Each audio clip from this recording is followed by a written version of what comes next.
Hi, my name is Steve, and this is the New Level Nerds tutorial to fighting in Star Wars Jedi Fallen Order.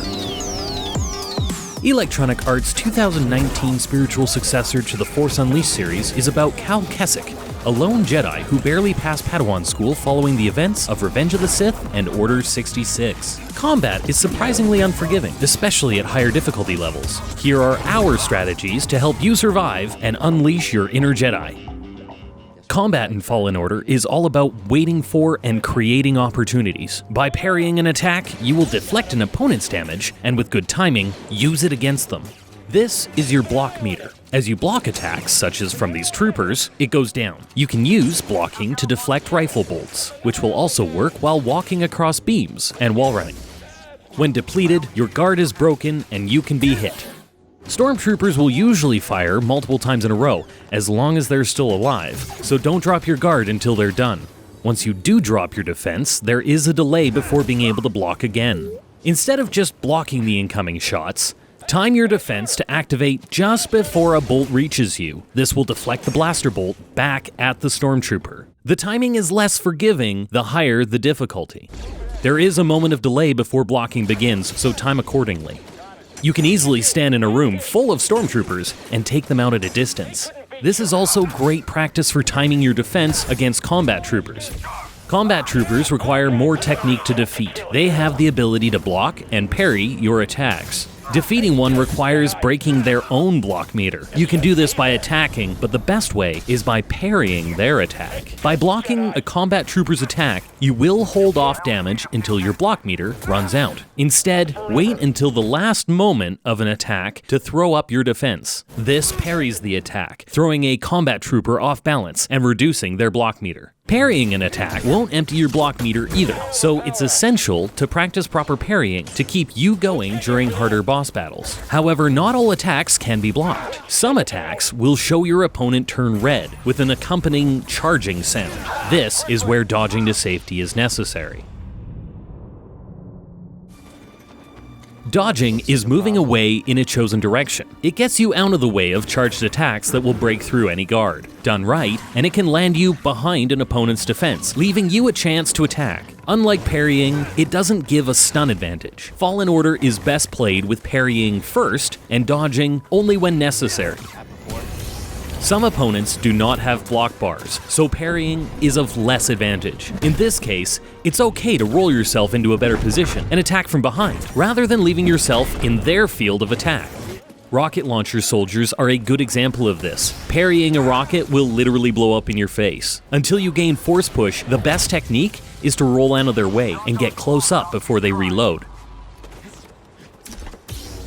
Be careful, as some enemies have attacks designed to hit you while rolling away. A badly timed dodge can leave you at a huge disadvantage. Or there might be an easy way of taking out a hard enemy fast by parrying instead of dodging. Train yourself to see when parrying won't work through failure. It can suck to die a lot, but it's the best way to get better. Fallen Order is not a button masher. Once you hit the attack button, there's no way to stop from following through, so time your attacks carefully. Sometimes an attack will stun an opponent, like during charged attacks. Other times it leaves you open to their own attack. Parry to break down their block meter, finishing off with a couple swings to drop their guard altogether. Once you get a couple hits in, get ready to parry again. Their block meter will return quickly. Get to know each type of enemy's fighting style. This will probably mean dying. Bosses are hard, and each one fights in a unique way. The sooner you feel familiar with how they will act, the easier it will be when eventually taking on more and more enemies at once. Sooner or later, you'll find yourself surrounded by a team of enemies. Prioritize who you attack. In this example, I've used the environment to pull the combat trooper away from the long-range stormtroopers. Otherwise, you'll want to go for them first, since it's frustrating to get shot in the back during a fight. Follow up with the combat troopers, and then the purge troopers.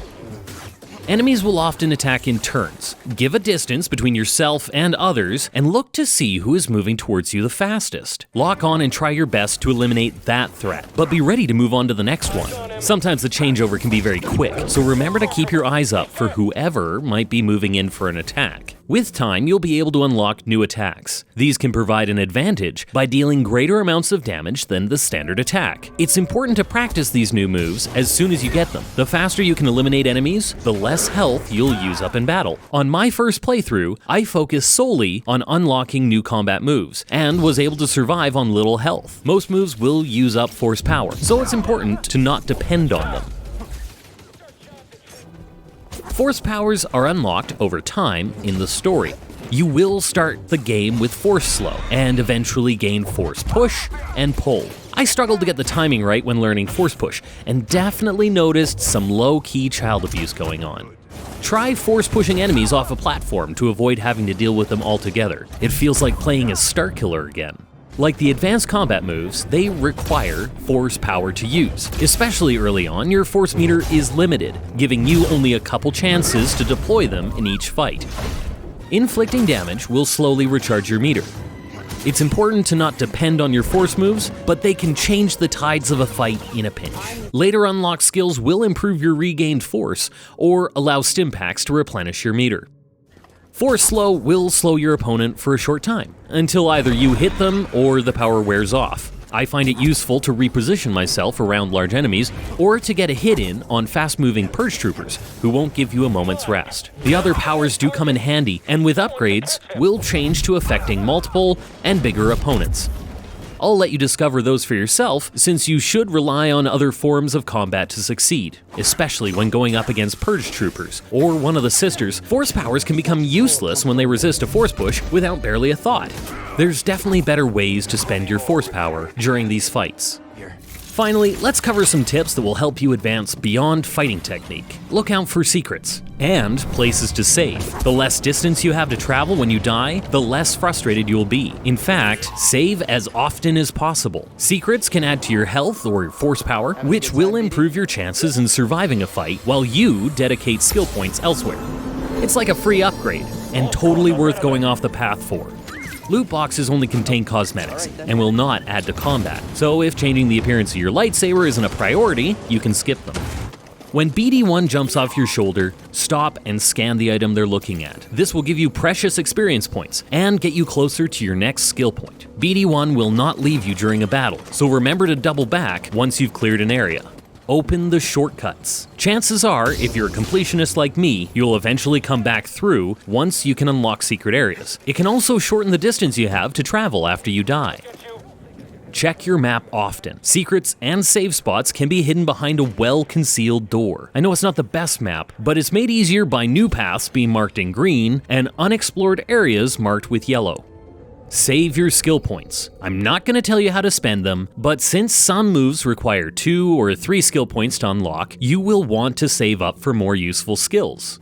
You don't always have to fight. Sometimes you'll die and have to pass an area multiple times. Although the experience is useful, sometimes you just want to get back to the boss battle. Don't feel pressured to kill every stormtrooper you see. Still, force pushing them off an edge gives you the experience points. Also, you don't need to kill passive droids. Unless that's your thing. Anyways, that's all I have for now to fighting in Star Wars Jedi Fallen Order. Don't forget to like and subscribe, and we'll see you next time.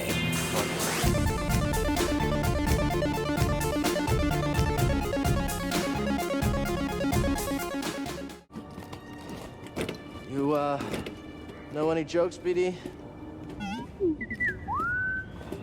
I don't know. Why? Classic.